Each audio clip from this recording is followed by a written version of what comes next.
Salam Bapak Ibu yang dikasihi oleh Tuhan Yesus Kristus, warga kerajaan. Pagi ini saya senang bisa berjumpa dengan kekasih Tuhan sekalian. Tentu dalam keadaan yang menyala-nyala, hati yang berkobar-kobar. Sebab sebentar lagi kita akan melihat Allah bekerja dengan dahsyat untuk saudara.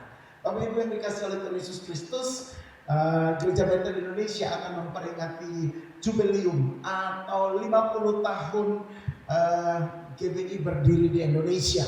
Oleh karena itu pagi ini kita akan berdoa untuk Gereja Bethel Indonesia. Kita percaya bahwa hanya oleh karena anugerah Tuhan, Gereja Bethel Indonesia bisa berdiri sampai dengan 50 tahun. Pagi hari ini adalah pagi terberkati, pagi di mana kita tahu bahwa pertolongan Tuhan tidak pernah terputus atas saudara atau berkurang atas saudara. Dia yang memimpin saudara dari satu bagian ke bagian berikutnya, dari kemuliaan kepada kemuliaan, dari glory kepada glory. Dan pagi hari ini tentunya saya tahu bahwa Allah kita adalah Allah yang menjawab doa yang pasti bagi saudara dan saya.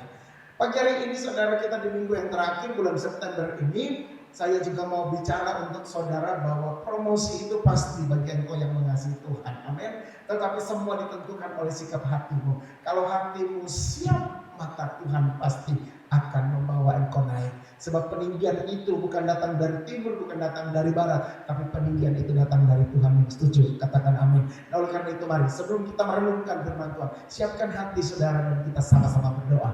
Mari kita berdoa. Bapa, kami bersyukur untuk pagi hari ini. Kami ada di rumah Tuhan, kami boleh bersekutu dengan Engkau, kami boleh memuji, menyembah-Mu, bahkan kami diberi kesempatan untuk mendengar firman-Mu. Ketika firman disampaikan, aku percaya yang sakit disembuhkan, yang lemah dikuatkan, yang tak berdaya berkata, aku menjadi pahlawan yang gagah perkasa di dalam Tuhan. Sebab firman Tuhan mengubah semuanya. Firman Tuhan akan membawa kami naik. Firman Tuhan akan membuat kami terpromosikan. Firman Tuhan akan membuat jalan-jalanmu terbuka. Oleh karena itu di pagi hari ini kami bersyukur kami masih punya kesempatan untuk mendengar firman-Mu. Karena itu urapi ibadah ini, urapi pemberitaan firman ini supaya menjadi berkat bagi setiap kami yang mendengarnya. Hanya di dalam nama Tuhan Yesus kami berdoa. Haleluya. Amin. Kekasih Tuhan sekalian, sekali lagi shalom. Saya percaya bahwa ada kekuatan baru setelah saudara memuji dan menyembah Tuhan. Allah memberikan spiritnya, memberikan rohnya kepada saudara untuk kita tetap bergairah dengan Tuhan. Tapi Ibu, sikap hatimu itu menentukan engkau dipromosi Tuhan apa tidak. Saya mulai dengan Amsal pasal 24 ayat 23. Coba perhatikan sebentar, kitab Amsal pasal 4 ayat 23 ini merupakan tulisan daripada seorang Salomo. Dia katakan begini, jagalah hatimu dengan segala kewaspadaan, karena dari situlah terpancar kehidupan. Sekali lagi Amsal 4:23, jaga hatimu dengan segala kewaspadaan, karena dari situlah terpancar kehidupan. Apa sih sesungguhnya yang ada di dalam hati kita sehingga itu mesti dijaga sedemikian rupa? Amsal bilang dengan segala kewaspadaan. Katakan dengan saya, dengan segala kewaspadaan. Jaga hati kita dengan segala kewaspadaan, sebab dari situlah terpancar kehidupan. Oke, saya ingin untuk saudara dapat arti yang lebih sederhana tentunya. Maka saya bawa kita untuk melihat dari bacaan Alkitab bahasa Indonesia sehari-hari. Ini akan lebih jelas memberikan pengertian kepada kita. Bahasa Indonesia sehari-hari bilang begini, jagalah hatimu baik-baik, sebab hatimu menentukan jalan hidupmu. Wow, ini pengertian yang sangat luar biasa. Dia katakan jaga hatimu dengan baik-baik, sebab hatimu itu yang menentukan jalan hidupmu. Berarti hati ini sungguh berarti, sungguh penting untuk saudara melihat jalan hidupmu baik atau jalan hidupmu buruk. Oleh karena itu kita mesti perhatikan dulu apa sih sebenarnya definisi hati itu. Bapak Ibu yang dikasihi Tuhan, dewasa ini orang-orang pada umumnya beranggapan bahwa kepala dengan otak itu yang menjadi pusat yang mengatur seluruh kehidupan manusia. Jadi kepala yang ada otakmu itu yang menjadi pusat pengaturan kegiatan manusia. Tetapi Alkitab bilang lain. Alkitab menyatakan bahwa hatilah yang menjadi pusat itu. Dan disitulah ketika hati ini terjaga dengan baik, Alkitab bilang dia akan menuntun jalan hidupmu, atau dari situlah akan terpancar kehidupan. Nah, juga seperti yang dikatakan Lukas 6 ayat 45 secara alkitabiah bahwa hati dapat dilihat sebagai berisi sebuah pikiran, perasaan, dan kehendak seseorang. Jadi di dalam hati ini, dan itulah jiwa saudara dan saya, ada pikiran, ada perasaan, dan kehendak seseorang. Jadi orang bilang hati itu, pikiran itu menjadi pusat dari semuanya. Tapi Alkitab bilang hati yang menjadi bagian yang mesti dijaga demikian rupa. Sebab hati itu akan memancarkan kehidupan saudara dan saya. Yang setuju katakan amin. Nah, oleh karena itu saya punya 3 hal yang mau disampaikan untuk saudara mengenai hati. Yang pertama, hati itu adalah pusat intelek saudara. Orang sadar atau insaf akan sesuatu itu di dalam hati mereka. Jadi insaf itu tidak di pikiran, tapi insaf itu di dalam hati.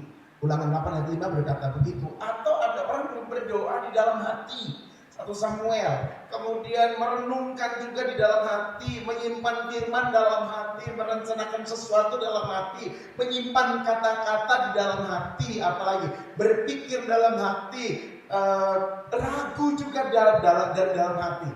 Kemudian apalagi? Percaya dalam hati. Kadang kita nyanyi dalam hati. Semua kegiatan hati ini terutama adalah hal yang menyangkut dengan intelektual saudara atau pikiran saudara. Jadi pertama, hati itu adalah pusat intelektual. Catat dulu ini, bahwa hati saudara itu pusat intelektual.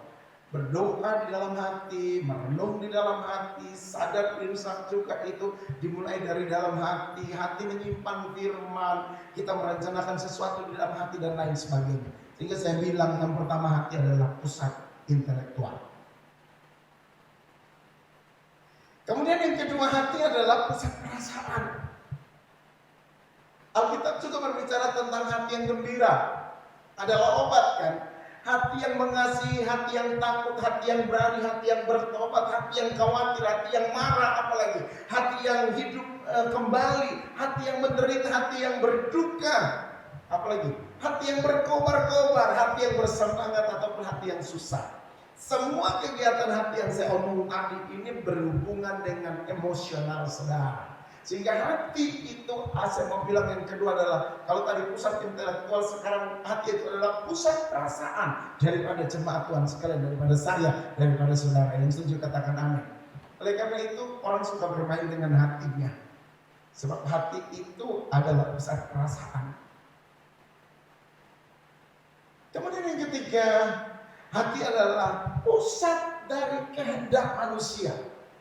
Jadi pikiran, perasaan. Yang ketiga, hati itu adalah pusat dari kemauan atau kehendak manusia. Kita membaca dalam Alkitab mengenai hati yang keras dan menolak untuk melakukan firman Tuhan. Kemudian juga Alkitab menulis tentang hati yang tunduk kepada Allah. Jadi ada hati yang melawan Tuhan, tapi ada hati juga yang tunduk pada Allah. Ada hati yang setia mencari Tuhan misalnya. Itu semua berhubungan dengan kehendak atau kemauan kita. Kemauan untuk taat sama Tuhan atau kemauan untuk menentang Tuhan.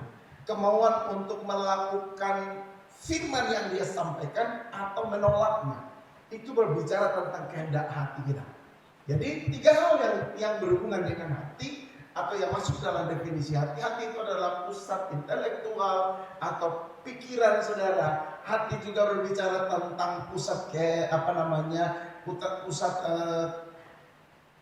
perasaan kita. Kemudian yang ketiga, hati itu adalah pusat daripada kehendak manusia itu sendiri.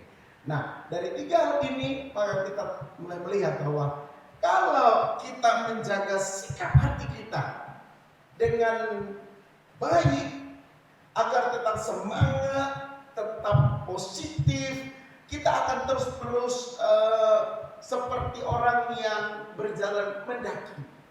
Engkau akan pasti sampai di puncak.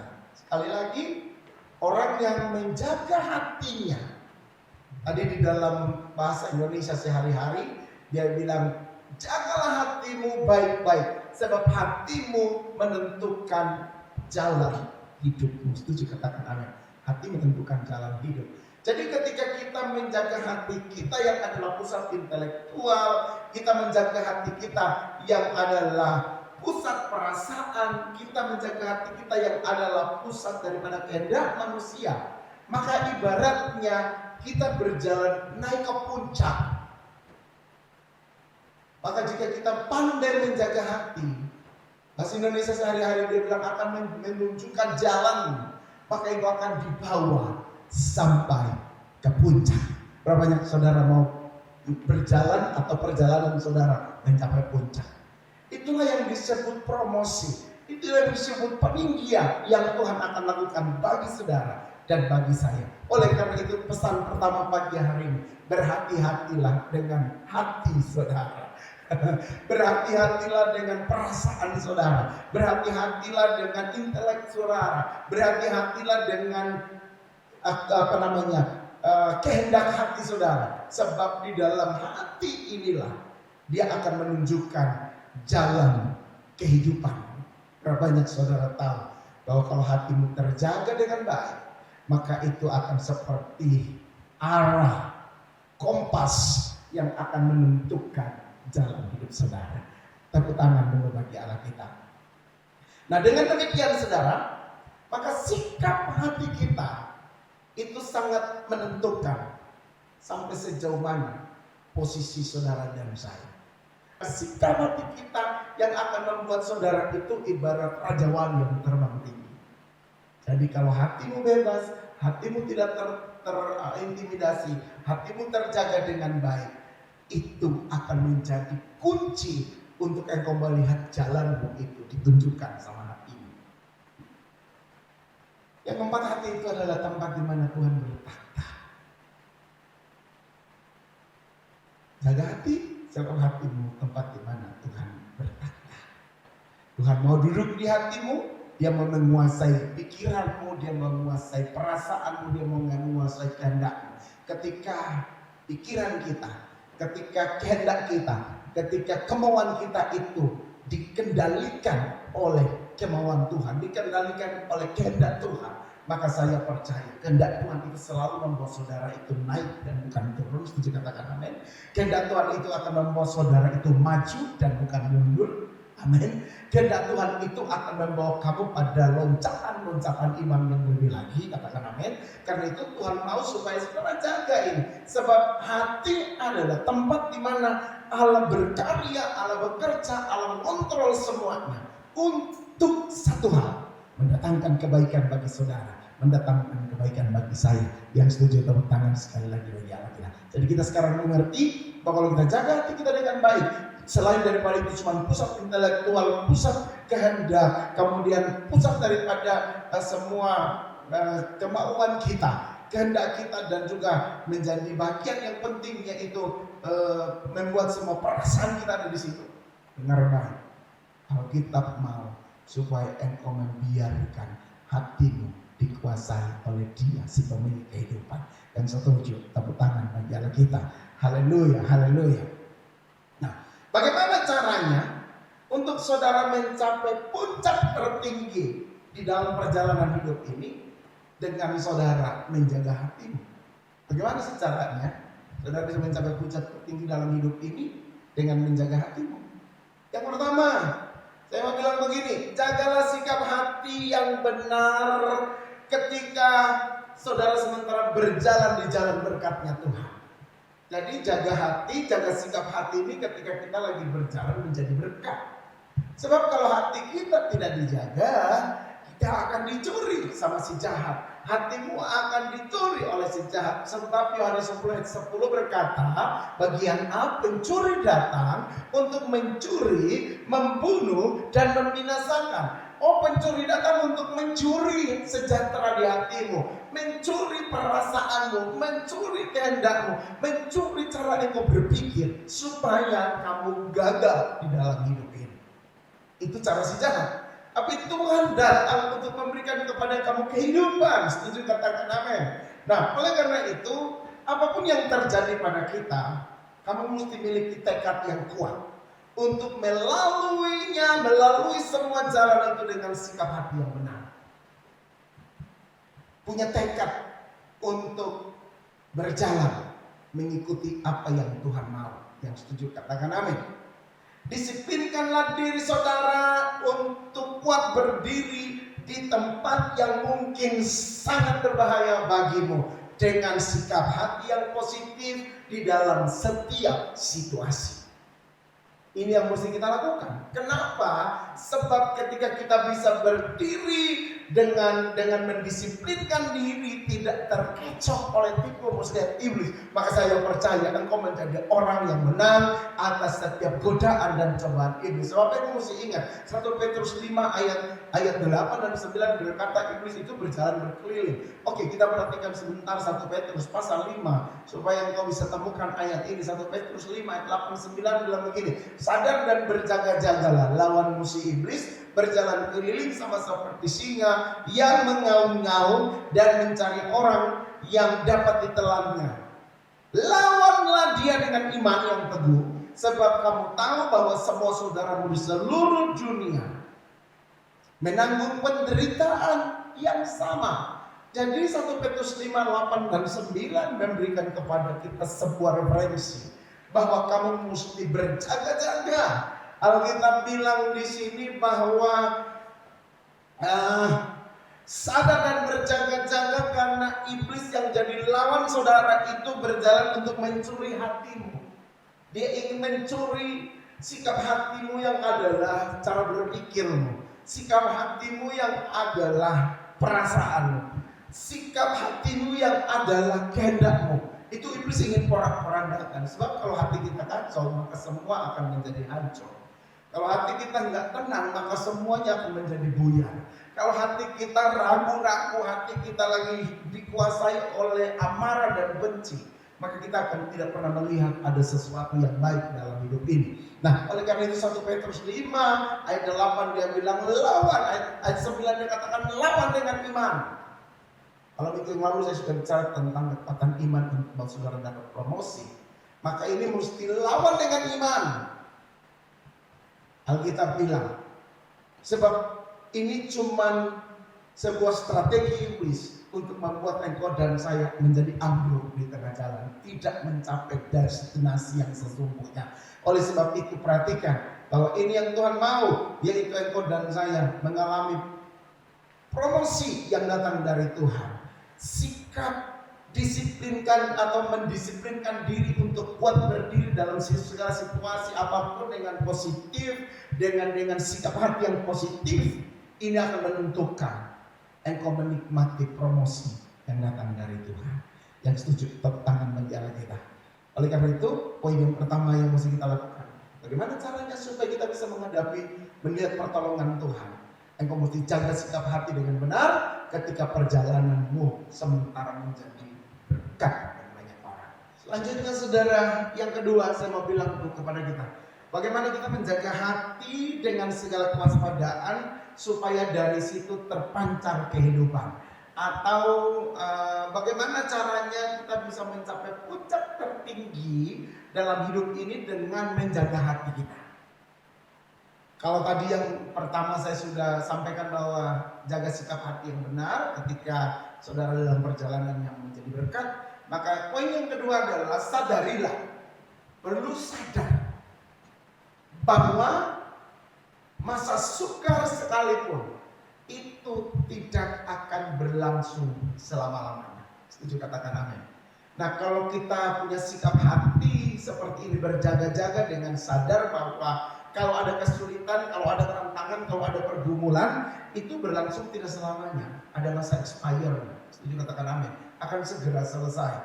Kadang-kadang kan kita dalam situasi yang berat yang kita alami ini, tampaknya merasa terlalu lama. Waktu itu berjalan kayaknya lama sekali. Namun satu hal yang mesti saudara sadar, ketika hal itu terjadi, saudara, apa yang mesti kita ambil? Bersikaplah tenang dalam segala situasi. Sebab jika tidak, kita bisa tergoda untuk mengeluh atau menjadi patah semangat. Ada banyak orang ketika tantangan itu datang dan dia merasa berat, baru dia patah semangat, dia kehilangan harapan, dia menjadi tergoncangkan, dia merasa ini dunia kiamat bagi dia hari itu. Tetapi ketika kita bisa menjaga hati kita, situasi yang berat itu, saudara mesti ingat, itu atas seizin Tuhan. Setuju? Katakan amin. Dan tepuk tangan bagi Allah kita. Beberapa hal yang kita mesti perlu diingat, yaitu begini. Hidup itu tidak selamanya itu berjalan mulus. Benar ya? Jadi tanamkan di hatimu bahwa kehidupan itu tidak selalu mulus. Jika kita tahu tidak selalu mulus, maka kita persiapkan diri. Oh, kalau ada tantangan, memang hidup ini tidak selalu mulus. Amin. Kemudian hidup ini kadang-kadang butuh masalah. Kenapa? Supaya kita tahu bahwa kita punya Tuhan yang maha kuat, yang akan menyertai kita waktu kita ada masalah. Sehingga kamu mesti tanam di hatimu, aku butuh masalah sih, supaya saya tahu bahwa ketika ada masalah, saya melihat kekuatan Tuhan turun dalam hidup ini. Karena kita tidak bisa berkata, aku mengalami mujizat. Gimana kamu mengalami mujizat kalau kamu tidak masuk di dalam permasalahan-permasalahan hidupmu? Kemudian hidup ini butuh pengorbanan supaya kita tahu caranya saudara bisa bekerja keras. Hidup butuh kadang-kadang tertawa supaya kita juga bisa tahu mengucap syukur. Hidup butuh senyum supaya saudara tahu bagaimana hidup kita punya cinta. Hidup butuh sesama supaya kita tahu bahwa kita tidak sendiri. Setuju? Katakan amin. Nah, saudara perhatikan Yakobus pasal 1 sebentar. Yakobus pasal 1 ayat yang kedua dan yang ketiga. Saya cari dulu Yakobus pasal 1. Mari perhatikan ayat yang kedua dan ayat yang ketiga. Saudara-saudara, anggaplah sebagai sebuah kebahagiaan apabila kamu jatuh dalam berbagai pencobaan. Hatimu rasa apa waktu jatuh dalam berbagai pencobaan? Wah, kacau Pak. Apa yang kamu rasa di hatimu waktu pencobaan itu datang? Wah, aku gak kuat Pak. Apalagi apa yang kamu rasa waktu pencobaan itu datang menerpa hidupmu? Engkau berkata, wah, ini bikin saya panik dan lain sebagainya. Lihat baik-baik.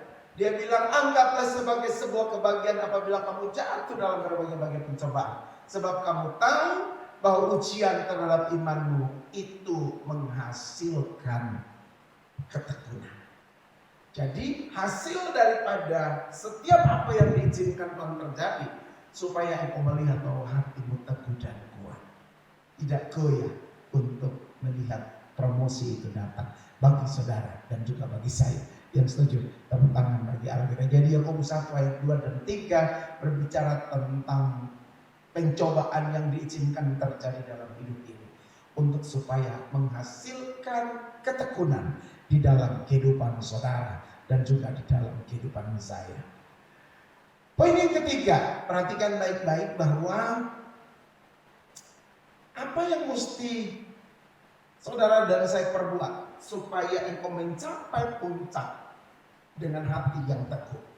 Yang ketiga adalah jangan sekali-kali membuat keputusan penting di tengah-tengah badai.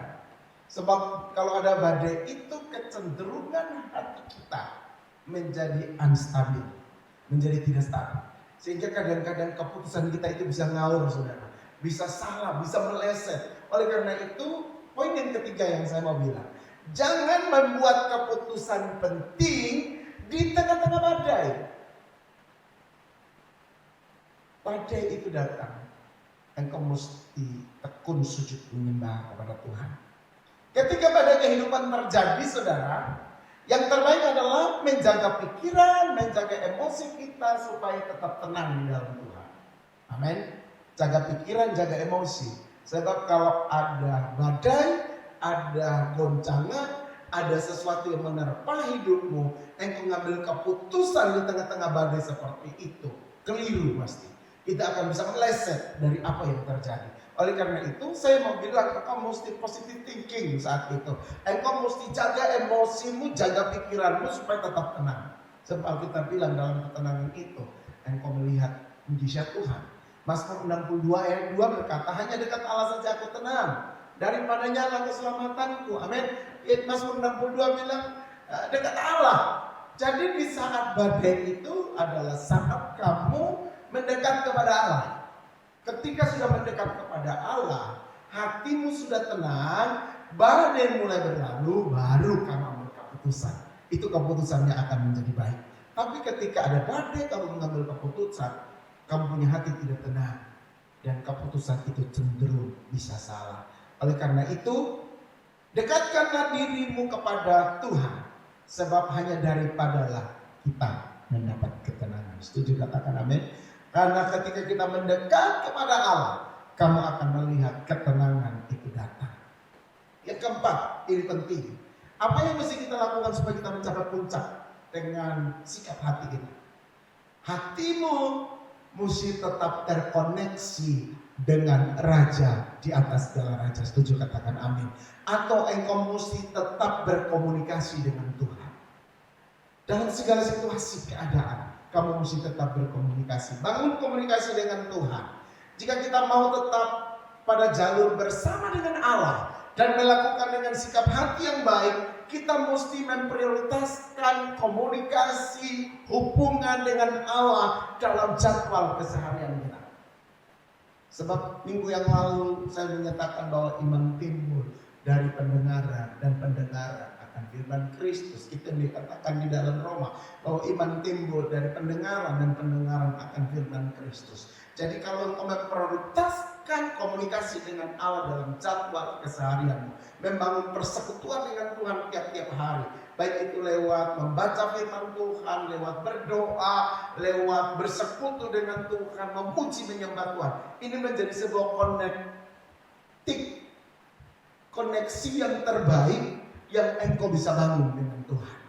Nah, orang yang dekat dengan Tuhan itu akan sangat mudah mendapatkan jalan-jalan terbaik, sehingga hatinya terjaga. Orang yang dekat Tuhan, hatinya terjaga dengan baik. Orang yang dekat Tuhan, hatinya itu akan penuh dengan hadirat Allah. Nah, kalau penuh dengan hadirat Allah, maka kepekaanmu akan menjadi lebih nyata. Hati itu akan menjadi hati yang sungguh-sungguh melihat bahwa Tuhan itu berjalan bersama-sama dengan kita. Nah, Bapak Ibu yang dikasihi oleh Tuhan Yesus Kristus, saya tahu bahwa memang tidak mudah untuk menjaga hati. Memang tidak mudah untuk membuat hati kita ini tenang. Tetapi ada satu cara, yaitu datang kepada Tuhan, mendekat kepadanya. Sehingga hati kita dibaharui. Hati kita diisi oleh Tuhan. Hati kita dipenuhi dengan kebaikan-kebaikan Tuhan. Yang berikut adalah miliki hati yang dibaharui oleh Tuhan. Setuju, katakan amin.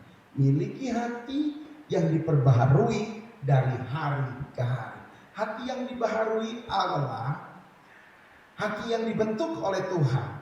Hati yang sadar akan segala kondisi bahwa engkau tidak mampu. Sadar di dalam segala kondisi bahwa engkau mudah jatuh. Sadar dalam segala kondisi bahwa engkau gampang terbawa oleh perasaan. Oleh karena itu, ketika kita dekat dengan Allah, kepekaan itu akan menjadi kuat di dalam hatimu untuk engkau mempertimbangkan segala sesuatu dengan benar. Kasih Tuhan sekalian, pagi hari ini saya mengakhiri dengan berkata begini, bahwa karena hati ini adalah pusat dari intelektual, hati adalah pusat daripada perasaan kita. Hati juga adalah pusat dari keinginan dan kemauan kita. Maka tiga hal ini mesti benar-benar dijaga dengan sempurna. Sebab pusat intelektual, pusat perasaan, dan pusat kemauan, ketika ini dikasih ke tangan Tuhan, dengar baik saudara, Tuhan akan membawa saudara naik dan bukan turun. Sebab Tuhan Allah yang menyelidiki hati, kata firman Tuhan. Dia tahu hatimu siap atau tidak. Ketika kita punya hati siap, maka Tuhan akan promosi saudara. Tetapi kalau hati kita tidak siap, maka dia tidak akan mencelakakan saudara. Sebab kalau Tuhan mempromosikan orang yang hatinya tidak siap, itu sama saja Tuhan menghancurkan hidup orang tersebut. Oleh karena itu, betapa pentingnya saudara, mulai dengan Amsal 4:23, dia berkata, jaga hatimu dengan segala kewaspadaan, sebab dari situlah terpancar kehidupan. Jaga hati saudara dengan kewaspadaan. Kalau di dalam bahasa Indonesia sehari-hari tadi dia katakan bahwa engkau mesti mengerti dengan pasti bahwa jaga hati baik-baik sebab hatimu itu menentukan jalan hidupmu. Menentukan jalan hidup sama dengan hati ini yang dikuasai, dijaga baik dengan Tuhan, itu akan membawa saudara ke posisi puncak. Yang setuju katakan amin. Nah oleh karena itu tidak ada cara lain. Kalau minggu kemarin kita sudah bicara tentang iman yang teguh akan membawa saudara pada mengalami promosi. Hari ini saya bilang hati yang terjaga itulah yang akan membawa saudara mengalami promosi. Sekiranya Tuhan memberkati saudara malam hari ini. Sekiranya Tuhan memberkati saudara pagi hari ini dengan firman Tuhan yang ada. Saudara dipenuhi, saudara diberkati dan saudara dikuatkan supaya hatimu teguh. Kenapa mesti teguh? Kalaupun Tuhan bawa kita naik, kita tidak menjadi sombong. Kalaupun hari ini belum dipromosi Tuhan, kita tetap bersyukur sebab Tuhan itu sementara menata waktu yang tepat untuk saudara, untuk saya. Tapi bagi Tuhan adalah ketika ditemukan hati yang sudah siap, pasti dia akan membawa saudara naik ke promosi, ke tempat yang tepat untuk saudara dan saya. Tuhan Yesus memberkati. Kekasih Tuhan sekalian, mari siapkan hatimu untuk kita sama-sama berdoa. Pagi hari ini saya percaya bahwa Tuhan akan menguatkan hati saudara. Tuhan akan meneguhkan kamu supaya kamu tidak jatuh dalam berbagai pencobaan. Hatimu tidak digerus oleh dunia ini sehingga terbawa, tapi hatimu terjaga untuk terus menikmati promosi yang dari Tuhan. Mari bangkit berdiri dan buka tangan di hadapan Tuhan. Kita akan sama-sama berdoa. Bapa di dalam surga, ini hati kami. Kami mau jaga hati kami dengan segala kewaspadaan. Sebab dengan kami menjaga hati, kami melihat jalan kami ditentukan oleh Tuhan. Dan pagi hari ini tidak ada cara lain yang bisa kami lakukan selain kami mendekat kepada Tuhan. Kami tidak mengambil keputusan di tengah-tengah badai, ataupun kami berdiri teguh dan menyaksikan Tuhan menolong kami ketika kami diizinkan dicobai. Sebab hati ini dijaga. Ketika hati ini dijaga, tentu banyak sekali godaan cobaan yang bisa datang menyerang hati kami.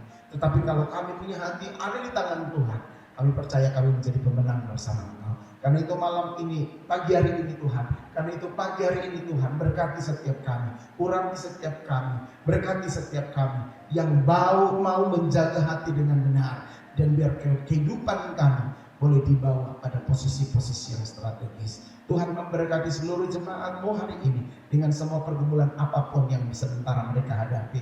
Pagi ini kami juga berdoa untuk Gereja Bethel Indonesia yang merayakan jubilium 50 tahun berdirinya GBI di Indonesia, bahkan di seluruh dunia. Kami tahu Tuhan pakai Gereja Bethel Indonesia menjadi alat di dalam tangan-Mu.